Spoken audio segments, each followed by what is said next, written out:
तो बात जाने तो समय कम पड़ता है। रोज ऐसा लगता है कि आज हमारा भजन कम हुआ, आज हमारे और समय मिलता और भजन करता। 24 घंटे में 1 मिनट में न टीवी है, न ट्रांजिस्टर है, न मोबाइल है, न पेपर है, न किसी व्यक्ति से हंसी मजाक है, किसी से किसी भी तरह का कोई संपर्क भी नहीं। बस इतना ही संपर्क है, वे एकांतिक में आप लोगों से प्रश्न उत्तर कर लेते हैं। शेष एकांत जो भगवान की चिंतन मनन की धारा है, उससे उगने की तो बात तब होती है जो मन के प्रतिकूल कार्य किया जाए, तब उगने की बात होती है। अब मन राजी हो गया भजन में तो उसको तो और समय मिले, अधिक से अधिक समय मिले। रात में जग करके भजन, हम 1:30 बजे जग गए थे, 1:30 बजे से हमारी दिनचर्या, ऐसे भी नहीं हुआ 1:30 बजे से दिनचर्या चल रही और बराबर चलती रहेगी। तो थकने का तो नाम नहीं, अंदर और जलन है कि अभी जो भजन होना चाहिए, जितना होना चाहिए उतना नहीं हो पा रहा हमसे, हमें और भजन करना है। अगर हमारी किडनी ठीक होती तो शायद और हम भजन कर पाते। हमारे तो अंदर जलन है कि अब जितना करना चाहिए उतना नहीं कर पा रहा हूँ। उबल कैसे हो सकती है? क्यों, किसका प्रश्न है? उबल कैसे हो सकती है? जब रूटीन आता है, सेम सुबह उठ के यहाँ पूरा साल, इतना सुखद रूटीन है कि वो इतना आनंद देता है कि उसमें और मांग होती है, और मांग होती है। इससे बढ़कर और क्या हो सकता है? सोचो, उबन तो तब हो जब संसारिकता हो, हमारे प्रभु नवम नवम, हमारे प्रभु की बात नवम नवम, हमारे प्रभु का नाम नवम नवम, हमारे प्रभु की लीला नवम नवम, हमारे प्रभु की साधना का आनंद नवम नवम।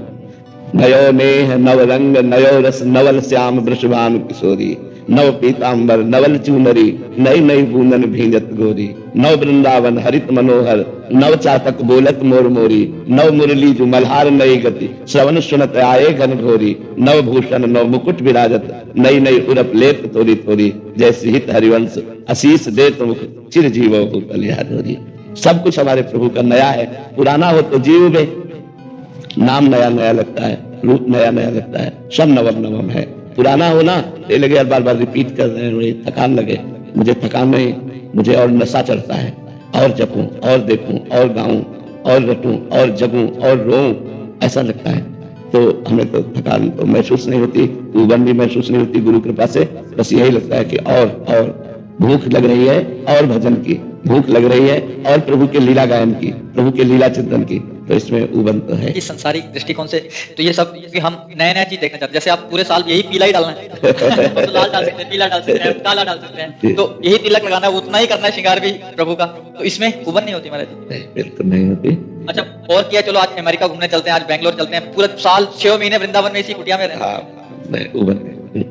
ये कुटिया तो बहुत बड़ी, हमको तो रसोई जितना भी मिल जाए तो एकांत में समय व्यतीत करने, बस चुपचाप निरंतर चित्त को प्रभु में जब लगा देते हैं ना, तो सब बाहरी बातें अच्छी नहीं लगती। तो अब वो चीज जो बचपन से मिटाने में लगे थे, गुरु कृपा से वो चीज मिट गई है, तो अब ये सब कुछ अच्छा नहीं लगता। महाराज जी, कल हम एक पद पढ़ रहे थे, आपकी यही स्थिति का वर्णन भोरी सखी जी लिख रही हैं। ऐसो दुख दीजे ही माही, बिनु पद कंज छटा दृग देखें, को सुहावे नाही।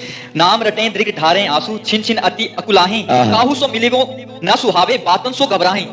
बस्ती छोड़ी एकांत बैठी वो, जग सब शून्य दिखाही, होरी ऐसे दुख बिनु प्यारी, जीवन जन्म महापुरुषों की बारे ऐसी स्थिति हो जाती है। बहुत सारे पद, बहुत सारे ऐसे विरा कि किसी कुछ अच्छा ना लगे, मतलब ये संसार अच्छा ना लगे, कहीं बस कोने में बैठ के रोती रहूं बस जी, समझ में आ रहा है। और महाराज जी, एक इनका प्रश्न है कि महाराज जी, इतनी आपको साधना करते हुए समय हो गया है और कुछ ऐसे दिन नहीं आए जिसमें आपको लगा कि चलो अभी घर चलते हैं वापस?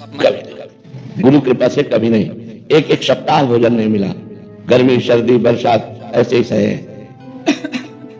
कभी स्वेटर नहीं मिला, कभी कंबल नहीं मिला, गंगा के किनारे भ्रमण करते रहे। आज के मतलब 27 वर्ष पहले, 27 साल तो वृंदावन रहते हो गए। ये अभी जो सुविधा देख रहे हो 10-12 वर्ष की है, ये पूरा जीवन कष्ट में। और भगवान की कृपा से कभी एक दिन भी ऐसा नहीं आया चलो घर चलते हैं। जिस दिन से घर से निकले आज तक घर नहीं गए। जिस दिन से घर की रसोई में भोजन पाकर त्यागा, आज तक कभी किसी के घर की रसोई में भोजन नहीं किया। अब यहाँ वृंदावन में थोड़ा नियम शिथिल हो गया, शरीर रोग ग्रसित है, तो यहाँ बन जाता है, कोई बना के दे दिया तो ऐसे नहीं। माधुकरी के सिवा और आकाश वृत्ति जो हमारे सामने परमात्मा भेज दे वही हम खाएंगे, अन्यथा नहीं खाएंगे, किसी से मांगेंगे नहीं। बहुत आनंद का विषय है। चूंकि अब आप लोग ऐसे संसार में लगे हो तो वहां से देखने पे लगता है कि यार हाँ ऐसा दुख को हमने अपना साथी चुना है, अपना मित्र चुना है। तो सुख की अगर चाह होती तो दुख से उठकर घर भाग जाने की बात होती। तो मैंने दुख को ही अपना मित्र माना है, तो सुख की चाह ही नहीं है, सांसारिक सुख की चाह ही नहीं है, सुविधा ये सब।